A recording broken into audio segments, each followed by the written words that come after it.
Allah Subhanahu wa taala menambahkan kepada kita sekalian pada pagi hari ini tambahan ilmu yang bermanfaat, tambahan pahala yang berlipat ganda, dan mudah-mudahan duduknya kita pada pagi hari ini menjadi jalan kita menuju surganya Allah Subhanahu wa taala. Allahumma amin. Dan insya Allah pada pagi hari ini Bapak Ibu sekalian rahimani wa rahimakumullah, kita akan melanjutkan masih di dalam pembacaan kitab Mukaffiratul Dzunub wal Khotoya, penghapus dosa-dosa, karya Syekh Wahab Al-Qahtani hafizahullahu ta'ala wa iyana ajma'in. Yaitu kita sampai pada penghapus dosa yang disebutkan di dalam sunnah Nabi sallallahu alaihi wasallam, di dalam hadis-hadis beliau, masih di dalam penghapus dosa atau penggugur dosa yang ke-11. Yaitu di antara penggugur dosa adalah as-salawatul khams, salat 5 waktu. Yang mana kita sampai pada hadis yang ke-7 di dalam bab ini.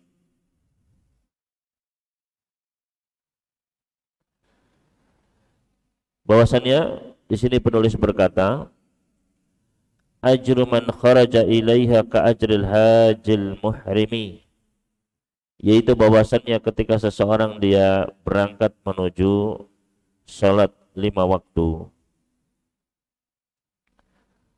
maka dia akan mendapatkan pahala seperti orang yang berangkat haji, seperti orang yang melakukan ihram. Hal ini berdasarkan hadis dari sahabat Abu Umamah Al-Bahili radhiyallahu ta'ala anhu, bahwasanya baginda Rasul sallallahu alaihi wasallam pernah bersabda, man kharaja min baitihi mutatahhiran ila sholatin maktubah, barang siapa yang dia keluar dari rumahnya, berangkat dari rumah, mutatahhiran dalam keadaan sudah bersuci, sudah punya wudu, ila sholatin maktubah, menuju masjid untuk melaksanakan sholat fardu, fa ajruhu ka ajril hajil muhrimi, maka pahalanya, pahala kita berangkat ke masjid itu seperti pahala orang yang berangkat haji, orang yang sedang ihram. Wa man kharaja ila tasbihid duha, dan barang siapa yang dia berangkat untuk melaksanakan salat duha, la yunsibuhu illa iyah, dia tidak berdiri melainkan niatnya memang ingin melaksanakan salat duha, fa ajruhu ka ajril mu'tamir, maka pahalanya seperti pahala orang yang berangkat umrah. Wa salatun ala athari salatin, dan menunggu salat setelah salat, la lagwa bainahuma, tidak ada kelalaian di antara keduanya, kitabun fi illiyin, itu dicatat di illiyin sebagai amal salih. Hadis ini diriwayatkan oleh Al-Imam Abu Dawud di dalam sunannya, dan dihasankan oleh Al-Albani di dalam Sahih Sunan Abi Dawud. Maka Bapak sekalian rahimani wa rahimakumullah, ya, hadis ini menunjukkan bahwasannya di antara keutamaan kita berangkat, ya, ke masjid melaksanakan salat berjamaah adalah mendapatkan pahala seperti orang yang berhaji, ya. Maka janganlah kita malas, janganlah kita meremehkan 5 waktu di masjid itu, ya. Setiap adzan maka didatangi, ya.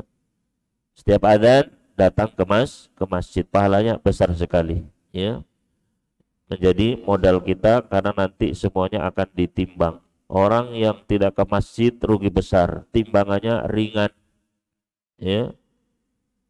Nanti di mizan kurang, ya, takutnya. Tapi orang yang dia rajin ke masjid, maka, ya, timbangan pahalanya akan semakin banyak. Kemudian selanjutnya hadis yang ke-8 dibawakan oleh penulis, atau di antara keutamaan salat di masjid adalah idza tatahhara wa kharaja ilaiha fahuwa fi salatin hatta yarji'a. Apabila seseorang dia sudah bersuci dari rumah kemudian berangkat ke masjid, maka dia dicatatkan seperti sedang melaksanakan sholat terus sampai dia pulang kembali ke rumahnya.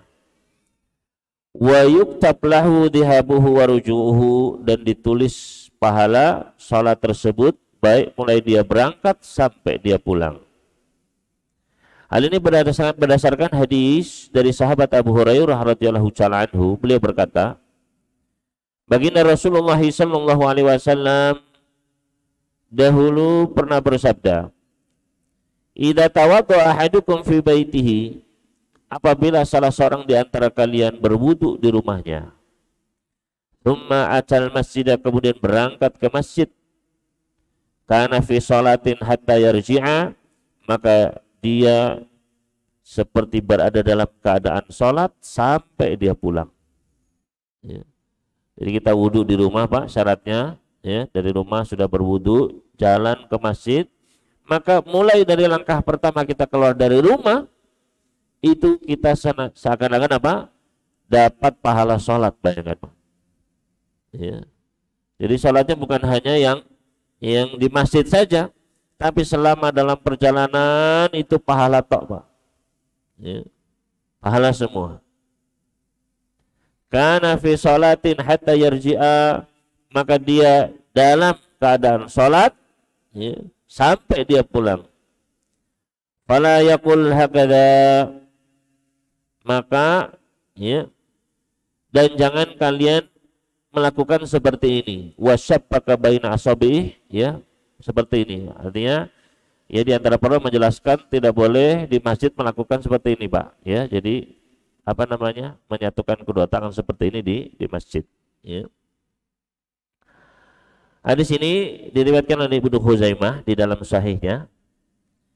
Juga diriwayatkan oleh Imam Al-Hakim di dalam Mustadraknya, dan beliau mensahihkannya dan disepakati oleh Imam Az-Zahabi rahimahumullahu jami'an. Makanya hadis ini juga menunjukkan keutamaan berangkat ke masjid, pahalanya besar sekali. Ya, seperti ya dari berangkat seakan-akan kita mendapatkan apa? Salat, ya, meskipun kita masih belum sholat. Ya, maka jangan sampai kita ketinggalan pahala yang besar ini, Bapak Ibu sekalian. Rugi sekali laki-laki kalau tidak ke masjid. Ya. Maka ini yang pertama kali akan ditanya dari seorang hamba adalah sholatnya. Maka orang yang dia hatinya terpaut di masjid-masjid, nanti dia akan mendapatkan naungan pada hari kiamat kelak. Ya. Selanjutnya hadis yang ke-9, an Abi Hurairah radhiyallahu ta'ala anhu, an Nabi sallallahu alaihi wasallam qala, dari sahabat Abu Hurairah radhiyallahu ta'ala anhu, dari Nabi sallallahu alaihi wasallam, beliau bersabda, min hini yakhruju ahadukum min manzilihi ila masjidi, mulai dari semenjak dia keluar dari rumahnya sampai ke masjidku ini, farijulun tuktabu lahu hasanah, satu langkah kakinya ditulis baginya satu kebaikan, warijulun tahuttu anhu sayyi'atan hatta yarji', dan satu kaki lainnya dihapuskan darinya satu kesalahan sampai dia pulang kembali ke rumahnya. Maka setiap langkah itu ya, nilainya besar sekali, Bapak Ibu sekalian. Yang menambahkan pahala, ya, bergunung-gunung pahala setiap langkahnya, dan digugurkan bergunung-gunung dosa pula, ya, sesuai dengan kehendak Allah Subhanahu wa ta'ala. Hadis ini juga sahih, diriwayatkan oleh Ibnu Hibban di dalam sahihnya, juga diriwayatkan oleh Nasai, Al-Hakim, dan yang lainnya. Maka ini yang ke-11, ya, di antara penggugur dosa adalah apa? Berangkat menuju masjid sholat 5 waktu. Selanjutnya yang ke-12 Bapak sekalian, penggugur dosa yang ke-12 adalah al-adhkar adabar salawatil mafruḍah, yaitu zikir-zikir yang dibaca setelah sholat fardu. Zikir-zikir yang kita baca setelah selesai sholat fardu, ya. Maka di antara zikir-zikir tersebut ada yang keutamaannya adalah bisa menggugurkan dosa-dosa seorang hamba. Yaitu yang pertama, dengan kita membaca subhanallah, alhamdulillah, Allahu Akbar sebanyak 33 kali masing-masingnya. Kemudian ditutup dengan la ilaha illallah wahdahu la syarikalah, lahul mulku wa lahul hamdu wa huwa ala kulli syai'in qadir. Ya, menjadi pas 100. Maka ini bisa menggugurkan dosa-dosa kita. Berdasarkan hadis dari sahabat Abu Hurairah radhiyallahu anhu, dari Rasulullah sallallahu alaihi wasallam, beliau pernah bersabda, "Man sabbahallaha dubura kulli salatin salasan wa salasina." Barang siapa yang bertasbih mensucikan Allah setelah selesai salat 33 kali. Wa hamidallaha salatan wa salatin. Dia memuji Allah bertahmid sebanyak 33 kali. Wa kabbarallaha salatan wa salatin. Dan dia mengagungkan Allah bertakbir sebanyak 33 kali. Fatil katis'atun wa tis'un. Maka itu jumlahnya 99. Wa qala tamamal mi'ah. Kemudian dia sempurnakan 100 dengan mengucapkan la ilaha illallah wahdahu la syarikalah, lahul mulku wa lahul hamdu wa huwa ala kulli syai'in qadir. Ya, 100. Maka keutamaannya adalah ghufirat khotoyah walau kanat misla zabadil bahr, maka akan diampuni dosa-dosanya meskipun dosanya itu sebanyak buih di lautan. Ya, artinya dosanya banyak. Ya. Dan kita mengetahui bahwasanya dosanya manusia itu banyak sekali. Ya, dosa setiap manusia itu sangat banyak. Nabi Shallallahu Alaihi Wasallam beliau menggambarkan ya tentang banyaknya dosa manusia.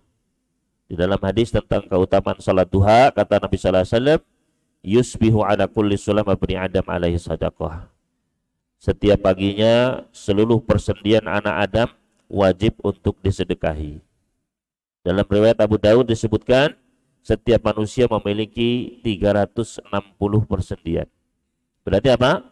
Berarti setiap harinya kita minimal wajib bersedekah 360 kali. Kalau enggak berdosa. Ya. Maka ketika mendengar hadis ini, para sahabat pun kaget.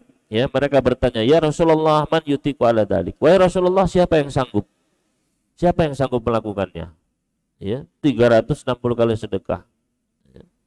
Maka kata Nabi Sallallahu Alaihi Wasallam, kullu tasbihatin sadaqah. Setiap tasbih itu dihitung satu sedekah. Setiap tahmid satu sedekah. Setiap takbir, setiap tahlil satu sedekah. Ya. Berjalan menuju masjid, setiap langkahnya sedekah. Mengangkatkan orang, ya, barang orang ke kendaraannya sedekah. Bonceng orang di kendaraan kita sedekah. Kemudian beliau menyebutkan amal-amal. Ya. Wa yakfi min dzalika kulli, mencukupi semuanya. Gak usah dihitung sudah berapa kali sedekah, sudah berapa kali tasbih, sudah berapa kali, ya. Cukup semuanya, ya. Rakaataini yarka'u minad duha, salat duha 2 rakaat. Maka impas sudah 360 tadi plus dapat pahalanya. Ya. Menunjukkan apa?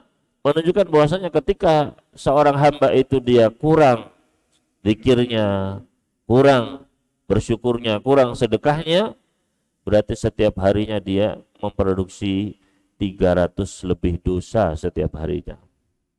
Dan itu baru nikmat sendi saja. Yang dengannya kita bergerak masih banyak, ya. Bahkan tidak terhitung nikmat-nikmat Allah Subhanahu wa taala. Ya, yang semuanya wajib untuk kita syukuri. Ya. Menunjukkan apa? Betapa banyaknya dosa kita. Ya, ketika kita apa?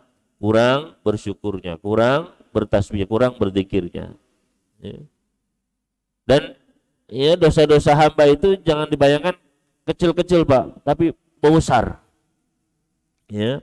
Nabi SAW menggambarkan besarnya dosa manusia, yaitu ya kata Nabi SAW, man yaqtana qalban min ghairi dir'in wala hartin.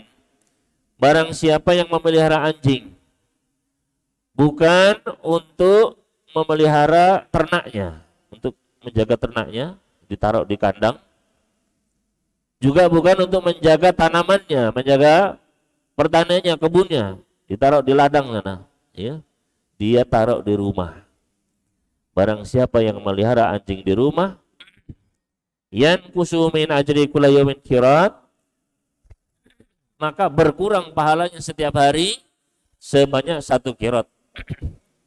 Artinya dosanya itu 1 qirat. 1 qirat itu berapa Bapak sekalian? 1 qirat itu adalah asgharu hamislu Uhud, minimal sebesar gunung Uhud. Ya. Setiap harinya Pak, dosanya segunung. Ya. Padahal itu dosa apa? Dosa cuma melihara anjing.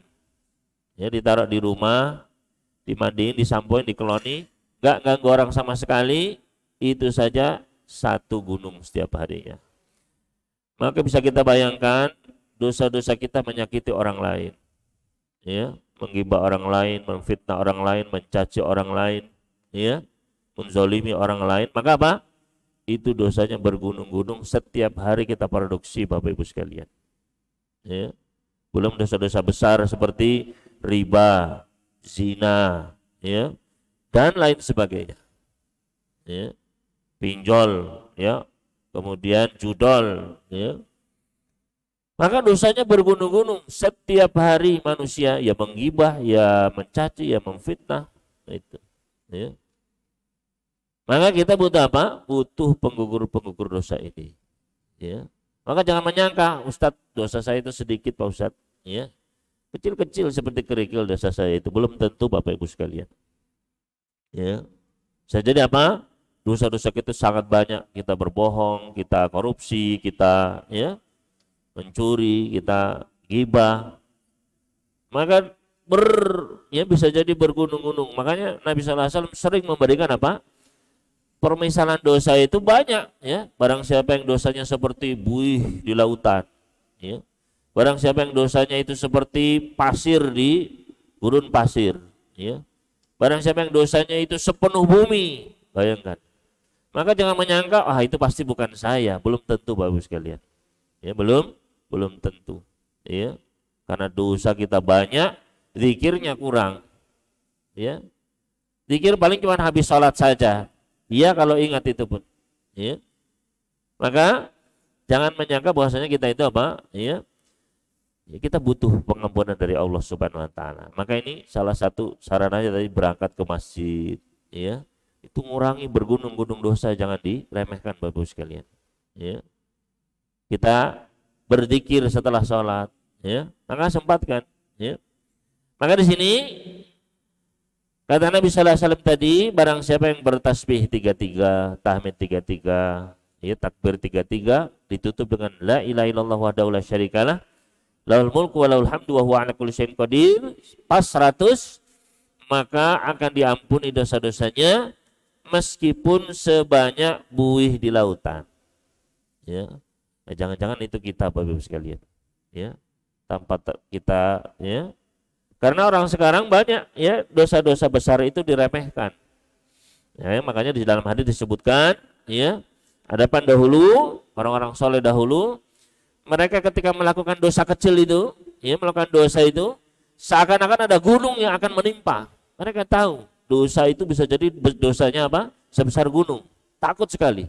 Ya. Orang-orang soleh di zaman Rasulullah, di zaman para sahabat.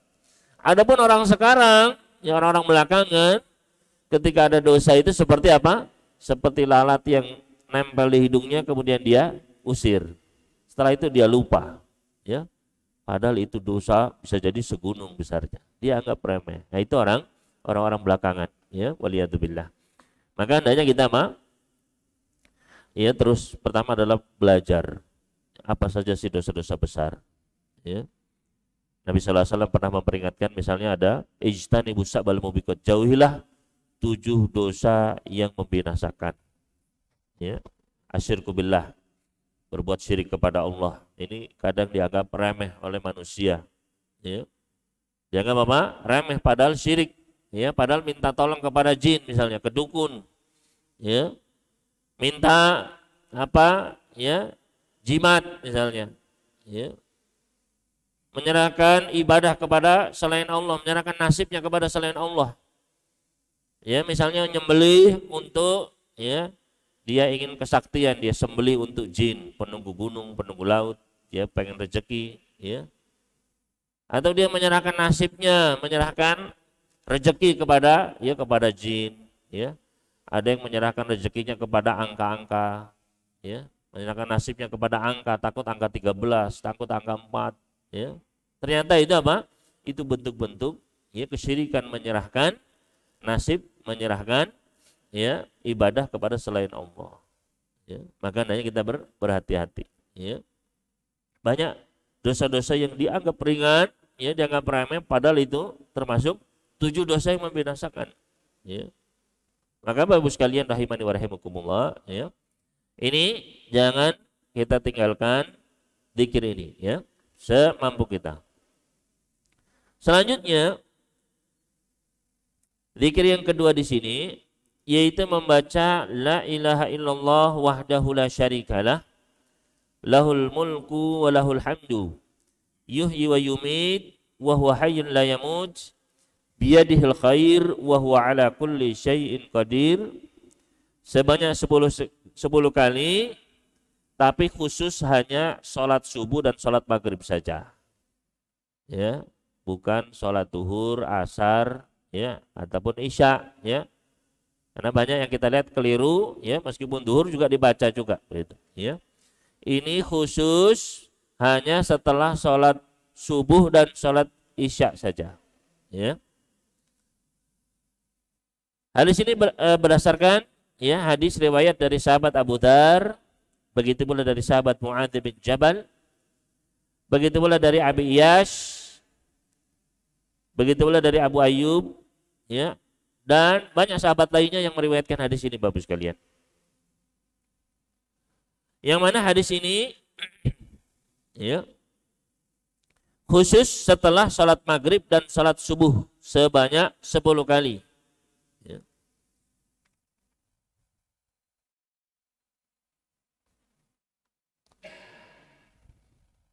Maka barang siapa yang dia membacanya, ba'atsallahu lahu musallahatan yahrusunahu minasyaiton hatta yusbiha.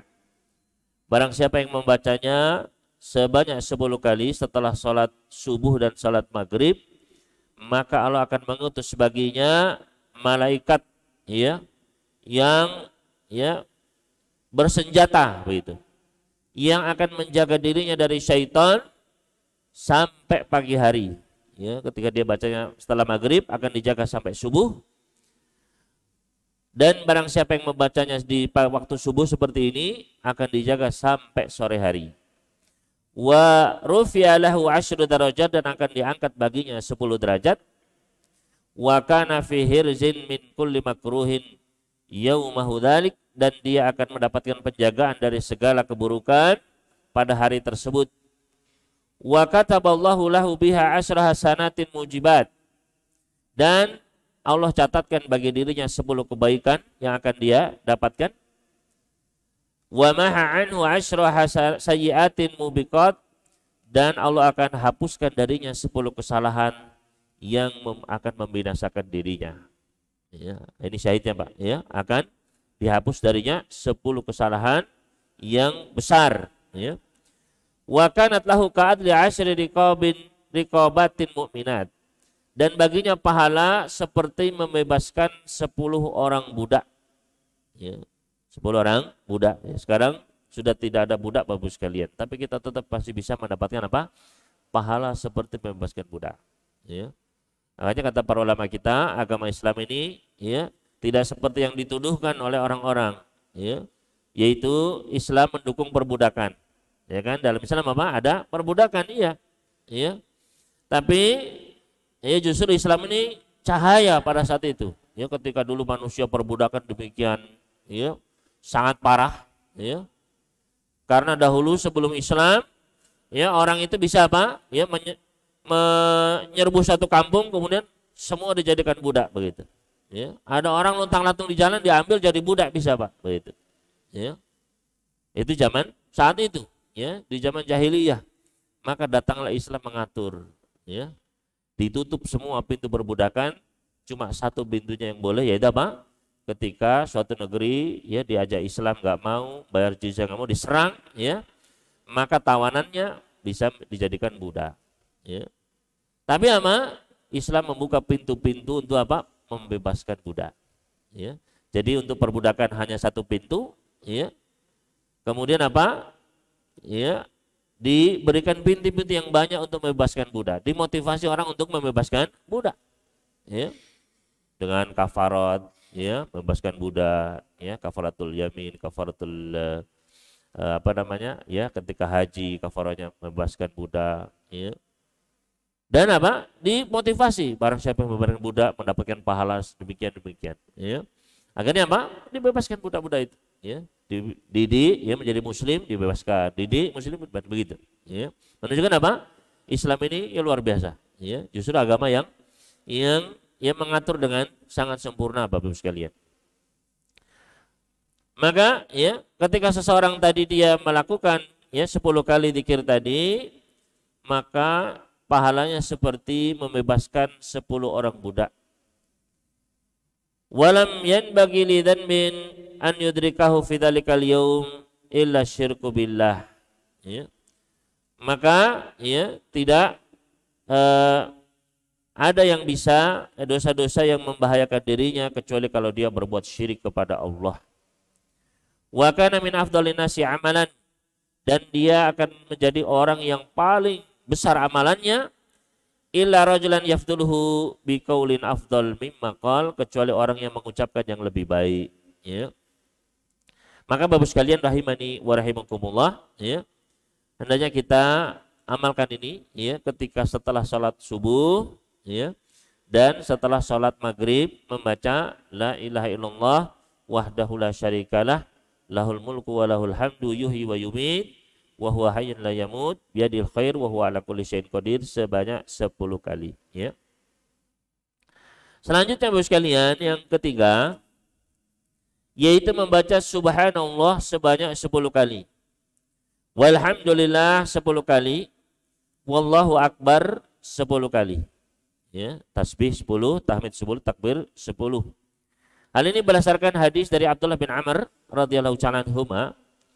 Baginda Rasul sallallahu alaihi wasallam pernah bersabda, "Khaslatani la yuhsihima rajulun muslim illa dakhalal jannah." Ada 2 amalan tidaklah dilakukan oleh seorang hamba muslim melainkan dia akan masuk surga. Wa huma yasir, dan 2 amalan ini sangat-sangat mudah, ya, sangat-sangat ringan. Wa man ya'malu bihima qalil, tapi yang mengamalkannya sedikit. Baginda Nabi sallallahu alaihi wasallam beliau bersabda, as-salawatul khams, salat 5 waktu, salat fardu, yusabbih ahadukum fi duburi kulli salatin asyra.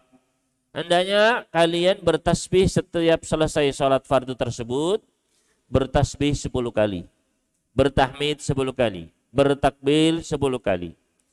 Fahiya khamsuna wa mi'atun fil lisan. Maka dia adalah 150 di lisan, ya. Dihitung apa? 150 di lisan, ya, 30 tadi Pak, ya.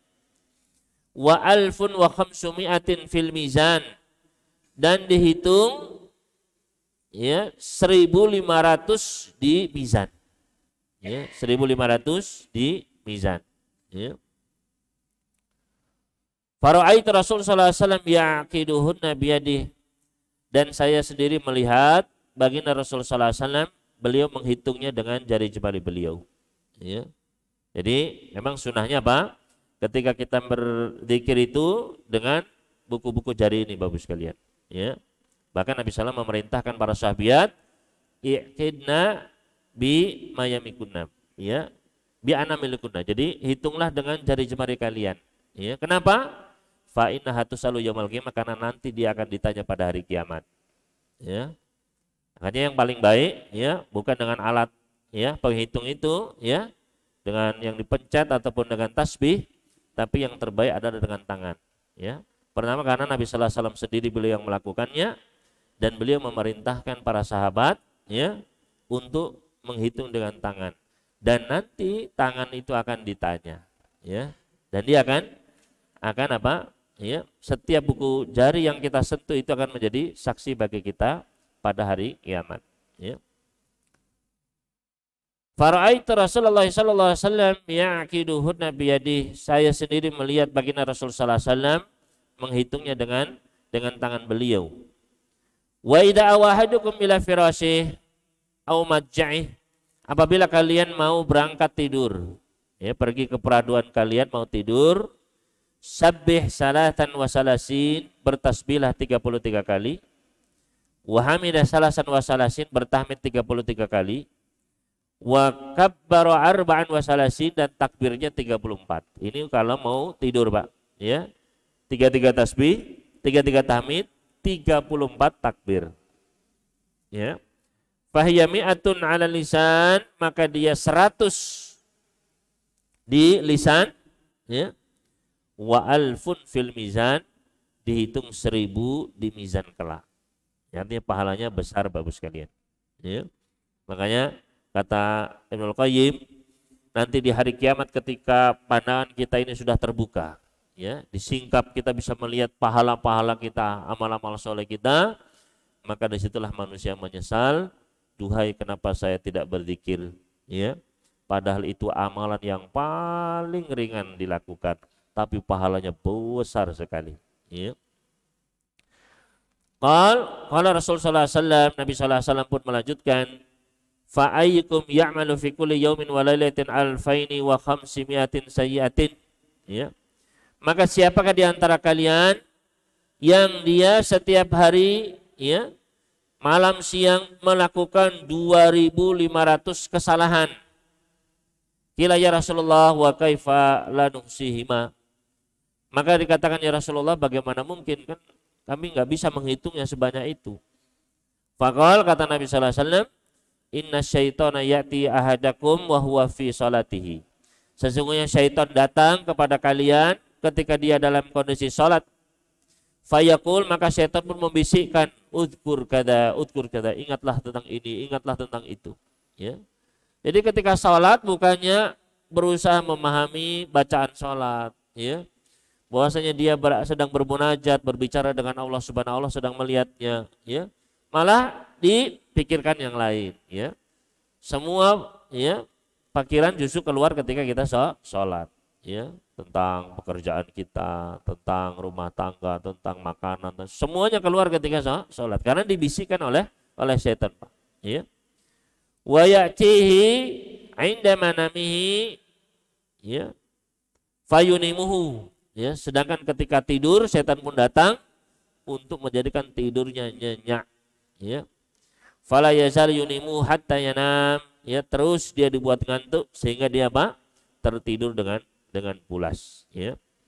Maka Bapak sekalian rahimani wa rahimakumullah, hadis ini diriwayatkan oleh Imam Nasai di dalam sunannya dan yang lainnya, dan disahihkan oleh Al-Hakim dan disepakati oleh Imam Adz-Dzahabi kesahihannya. Maka ini di antara zikir-zikir yang bisa kita baca yang bisa menggugurkan dosa-dosa kita, ya, yaitu dengan membaca zikir tadi, ya, tasbih, tahmid, takbir, ya, baik 33 kali ditutup dengan la ilaha illallah dan seterusnya, atau membaca la ilaha illallah dan seterusnya sebanyak 10 kali setiap subuh dan setelah subuh dan maghrib. Dan yang ketiga adalah membaca tahmid, tasbih, takbir sebanyak 10 kali, ya, setelah selesai sholat. Selanjutnya Bapak sekalian rahimani wa rahimakumullah, amalan yang ke-13 yang bisa menggugurkan dosa kita adalah sholawatut tatawwu' tukammil bihal faraid wa tughwaru bihadzunub, yaitu dengan kita melaksanakan sholat-sholat sunnah, ya. Dengan kita melaksanakan sholat-sholat sunnah, ini bisa melengkapi, menyempurnakan sholat fardu kita dan bisa menggugurkan dosa-dosa kita. Yaitu yang pertama, bahwasanya sholat-sholat sunnah ini bisa menyempurnakan sholat fardu. Ya, kalau ada kurang bisa ditambal begitu. Berdasarkan hadis dari sahabat Tamim Ad-Dari radhiyallahu ta'ala anhu secara marfu, yaitu baginda Nabi sallallahu alaihi wasallam bersabda, "Awwalu ma yuhasabu bihil 'abdu yaumal qiyamati sholatu." Amalan yang pertama kali akan dihisab dari seorang hamba pada hari kiamat adalah sholatnya. Ya. Sebelum amalan yang lain, Pak, sedekah, puasa, ya, dan yang lainnya, maka nomor satu yang akan diaudit, ya, adalah sholatnya dulu, Pak. Dicek mulai dari kita balik dulu, ya, sampai kita meninggal, dicek sholatnya. Sudah sempurna belum?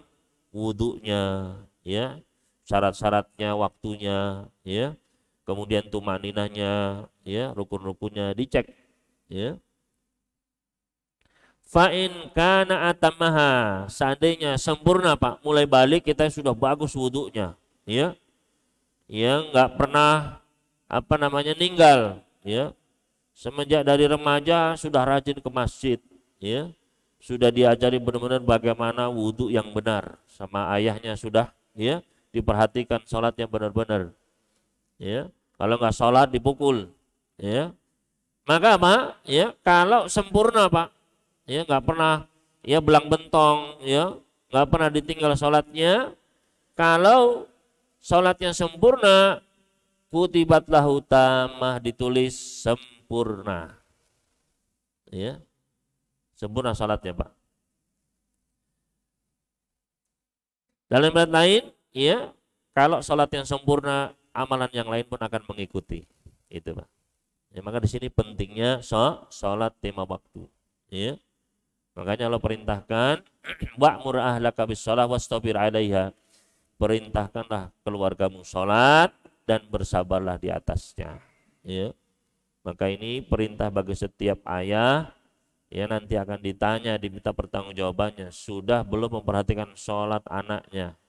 Semenjak umur 7 tahun sudah diperintahkan. Kata Nabi sallallahu alaihi wasallam, "Muru auladakum bis-shalah wa hum abna'us sab'i sinin." Perintahkan anak-anak kalian salat ketika umur 7. Ya, ketika anak tersebut umur 7 tahun, sudah belum bapaknya memerintahkan anaknya 5 waktu. Ya. Wadribum 'alaiha wa mabna'u asyrin, ketika umur 10, pukullah. Ya. Dengan pukulan yang mendidik, bukan yang menyakiti, bukan menyiksa, enggak. Ya. Ayo ke masjid, gitu. Ya. Umur 10 tahun, Pak. Kenapa 7 sampai 10 kata para ulama kita? Ketika anak tersebut usia 7 sampai 10, ayahnya istiqomah memerintahkan anaknya, ayo sholat 5 waktu dalam sehari, ya. Dalam setahun ada 300 lebih hari, berarti 5 kali 300 1.500, Pak, ya, dalam setahun. Dalam jangka 7 sampai 10, 3 tahun berarti 5.000 kali bapaknya istiqomah, ayo ke masjid, ayo ke masjid. Insya Allah ketika lewat usia balik, anak tersebut akan istiqomah melaksanakan sholat. Itu rahasianya kata para ulama kita. Ya. Tapi kalau ayahnya sendiri nggak pernah nyuruh anaknya, ya, kadang nyuruh kadang tidak, maka hasilnya pun tidak akan, ya, maksimal, tidak seperti yang diharapkan. Ya. Nah, ini ilmu yang penting, ya, karena banyak di antara ayah nggak ngerti, ya, nggak tahu, ya, rahasianya ini. Maka diperhatikan usia 7 sampai 10. Hanya perhatikan, dan usia dalam syariat itu adalah, ya, dihitung pakai tanggal hijriah, Pak, bukan pakai tanggal masehi. Berapa umur 7 tahunnya, lihat tanggal hijriahnya. Berapa umur 10 tahun, lihat hijriahnya. Ya, jadi dalam Islam, ya, batasan-batasan usia itu, ya, kapan baliknya itu dilihat dari usia hijriahnya, bukan masehinya. Maka harus tahu, ya, pada kapan kita itu usia. Ya, misalnya kata Nabi sallallahu alaihi wasallam, ya, Allah senantiasa memberikan udzur kepada seorang hamba sampai dia berusia 60 tahun. Kalau sudah 60 tahun nggak ada udzur. Ya. Artinya kalau ya 60 tahun itu sudah merasakan semua. Artinya nemen kalau dia masih belum ke masjid itu nemen begitu. Nggak ada udzur lagi. Ya. Nah, kapan 60 ini? Coba lihat ya tanggal hijriah kita berapa 60-nya. Ya. Jangan sampai saya ya tahun ini 60 Pak Ustadz. 60 Pak. Iya, Masehi apa Hijriah Pak? Masehi Pak. Oh, berarti telat Pak. Ya, Bapak umurnya sudah 62. Ya. Karena setiap 30 tahun Hijriah itu Masehinya nambah 1 tahun. Bapak ini kan udah 62 Pak. Ya. Kalau sama usianya Nabi tinggal setahun lagi. Ya, Nabi meninggal. Ya. Maka apa? Harus tahu usia Hijriah kita Bapak Ibu sekalian. Ya. Dalam usia 40 hatta idza balagha arba'ina sanah kata Allah Subhanahu wa taala, sampai berjumpa apa? Usia 40 tahun. Ya kata para ulama dulu, ya, dahulu para orang saleh di Madinah kalau sudah 40 tahun mereka serius ibadah. Udah 40 tahun, Pak, serius ibadah. Ya. Sudah enggak ya disibukkan terlalu dengan ya dengan apa namanya? Jabatan, dengan politik, dengan apa? Ibadah ta'abbad. Ya, serius, ya. Kata para ulama kita, ya, mata nu'aqad binut, kapan kita ini mulai dihukum gara-gara dosa-dosa kita? Idza balagta arba'in fahdar, kalau sudah 40 tahun hati-hati. Ya. Makanya usia 40 tahun itu penyakit keluar semua, Pak.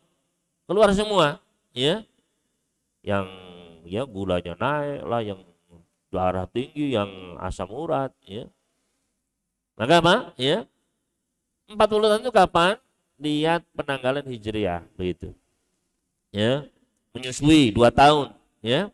Lihat penanggalan apa? Hijriah, bukan Masehi, ya. Masalah iddah, masalah yang lainnya, semua dalam Islam itu dikembalikan kepada penanggalan Hijriah. Jangan sampai keliru Bapak Ibu sekalian, ya. Maka perintahkan anak-anak kita Pak, sholat ketika mereka berumur 7 tahun, ketika 10 dipukul, ya. Mudah-mudahan ketika mereka balik sudah menjadi anak-anak yang rajin, ya, sudah ke masjid sendiri, ya, dimanapun dia berada pasti sholat ke masjid, sholat berjamaah, ya. Nah, ini ya mendapatkan keutamaan apa? Syabun nasya'a fi ibadatillah, pemuda yang tumbuh besar dalam beribadah kepada Allah, ya. Keutamaannya apa? Menjadi 7 golongan yang berada di bawah naungan Allah di hari ketika tidak ada naungan kecuali naungannya, ya. Maka Bapak sekalian rahimani wa rahimakumullah, apabila sholat yang sempurna, kutibat lahu tamah, ditulis sempurna, ya. Wa in lam yakun atamaha, bagaimana kalau tidak sempurna, ya. Wa in lam yakun ta atamaha, kalau dia ternyata sholatnya itu tidak sempurna, ya, banyak kurangnya, maka Allah berkata kepada para malaikat, unduru hal tajiduna li'abdi min tatawu'in tukmilu biha faridatahu. Coba lihat dalam catatan amalnya, apakah dia punya sholat-sholat sunnah apa enggak, ya, untuk menyempurnakan kekurangan pada sholat fardunya tersebut, ya. Maka dilihat Pak, ya, ada enggak sholat qobliyah, sholat ba'diyahnya, ya, sholat duhanya, sholat tahajudnya. Kalau ada, untuk nambal, ya. Makanya diantara para ulama bahkan menyebutkan, ya, bahkan yang bolong-bolong sekali pun, Pak, ya. Karena ketika kita dulu misalnya waktu muda bandel, ya, disuruh sholat malah mencelat, ya, disuruh sholat malah kabur, ya, nggak sholat, ya, sholat subuh tidur, ya, sampai duhur misalnya, ya, maka sholat-sholat yang kita tinggalkan itu tidak bisa diqodho, nggak bisa diganti, Pak. Ya, tidak bisa diganti karena, ya, kaidahnya adalah al-qadha yahtaj ila amrin jadid, ya, setiap qadha itu butuh perintah khusus, ya. Misalnya sholat, ya, karena ketiduran bisa diqadha, bisa. Kenapa? Karena ada perintahnya. Ya, kata Nabi sallallahu alaihi wasallam, naman sholatin aw nasiha falyusalliha mata dzakaraha, barang siapa yang ketiduran atau lupa dari sebuah sholat, hendaknya dia lakukan ketika dia ingat. Ada perintahnya, kalau lupa diqadha, ya. Tapi nggak ada barang siapa yang dulunya preman, males, ya nggak sholat, bolong-bolong, silakan dia, ya ganti sholat tersebut ketika nanti dia sudah tobat, sudah sadar, nggak ada. Ya. Makanya ketika para sahabat tanya kepada Aisyah, wahai Aisyah, kita ini kok ketika haid, kenapa kok kita itu mengkodok puasa tapi nggak mengkodok sholat ya? Ya. Padahal kan sama-sama wajib, sholat 5 waktu wajib, ya puasa juga wajib. Tapi kok yang dikodok cuma puasa saja ketika kita haid Ramadan, haid, yang dikodok apa? Cuma puasa toh Pak. Ya. Apa kata Aisyah? Hakada umirna. Begitulah kami dulu diperintahkan. Ya. Kalau diperintah ganti ya ganti, kalau enggak ya enggak gitu loh. Ya, makanya kaidah apa? Ya, bahwasanya qada itu yahtaju ila amrin jadid. Kalau ada perintahnya bisa diqada, kalau enggak ada ya enggak bisa. Ya. Maka ya. Terus bagaimana? Ya, makanya kata para ulama, ya, kalau ada sholat yang bolong, ya, cara menambalnya adalah tentu saja dengan taubat, minta ampun sama Allah, ya. Kita tangisi, itu dosa besar sekali, Pak. Tinggalkan kata Nabi manfaatatu sholatul asri, barang siapa yang ketinggalan satu sholat asar saja Pak, satu sholat asar saja Pak, ya, fakana mengutira ahlu wa malu, seakan-akan harta bendanya, keluarganya seluruhnya binasa. Ya, bayangkan bapak-bapak, ya, seseorang pulang ke rumah ternyata rumahnya terbakar semua, harta bendanya, keluarganya meninggal semua. Kira-kira sedih atau dia senang dia? Ya, pasti sedih, ya. Harusnya begitu orang yang kehilangan satu sholat Pak, sedih itu, ya. Tapi kan apa?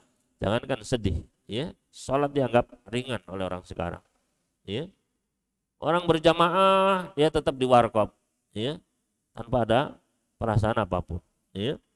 Maka Bapak sekalian rahimani wa rahimakumullah, ya.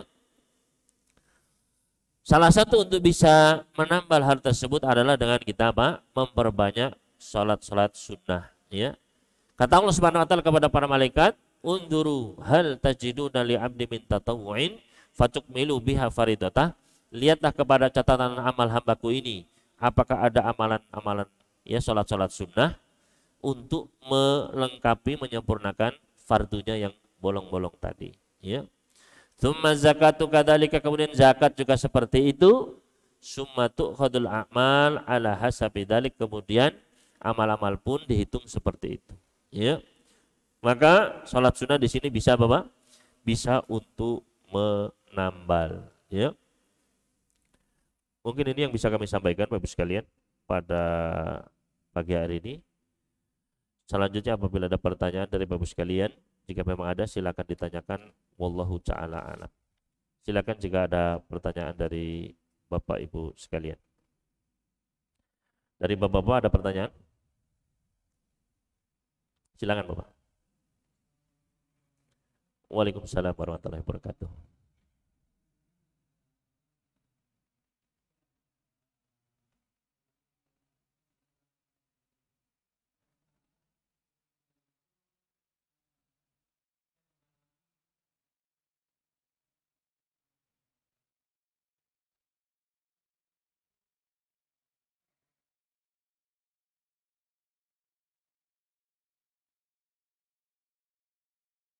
Ya, terima kasih pertanyaannya. Jadi ada orang yang sebelum meninggal dalam keadaan tidak sadar, ya. Maka bagaimana dengan sholatnya? Ya, apa yang harus dilakukan oleh ahli warisnya? Ya, maka pertama, ya, bahwasanya ketika dia tidak sadar, maka saat itu dia kehilangan atau gugur kewajibannya, Pak. Ya, gugur kewajiban. Rufiatil aklam an salatin, ya, diangkat pena dari 3, seorang ya asobi, ya, anak kecil sampai dia dewasa, kemudian orang gila sampai dia sadar, dan orang yang kehilangan sadar sampai dia tersadar, ya. Maka satu dia tidak terkena kewajiban, tidak mengapa, ya, kalaupun dia meninggal maka tidak ada yang perlu dilakukan oleh ahli warisnya, ya. Wallahu ta'ala a'lam. Ada lagi pertanyaan dari Bapak sekalian?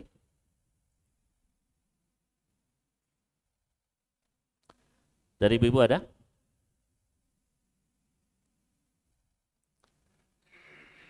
Tapi jika tidak ada, kita cukupkan pertemuan kita pada pagi hari ini. Mudah-mudahan apa yang kita pelajari bisa menjadi manfaat, dan mudah-mudahan apa yang kita amalkan diterima oleh Allah Subhanahu wa taala. Mudah-mudahan Allah mengampuni dosa-dosa kita, menjadikan kita sebagai hamba-hamba yang bersyukur atas nikmat-nikmatnya, dan mudah-mudahan kita semua sebagaimana Allah kumpulkan pada pagi hari ini, mudah-mudahan nanti kita bisa berkumpul lagi di surganya Allah Subhanahu wa taala bersama orang yang kita cintai, masuk ke dalam surga tanpa hisab, tanpa adab. Allahumma amin. Aku qouli hada wa sallallahu ala nabiyyina Muhammadin wa sallama ala al-mursalin walhamdulillahi rabbil alamin. Subhanakallahumma wa bihamdika asyhadu an la ilaha illa anta astaghfiruka wa atubu ilaik. Wassalamualaikum warahmatullahi wabarakatuh.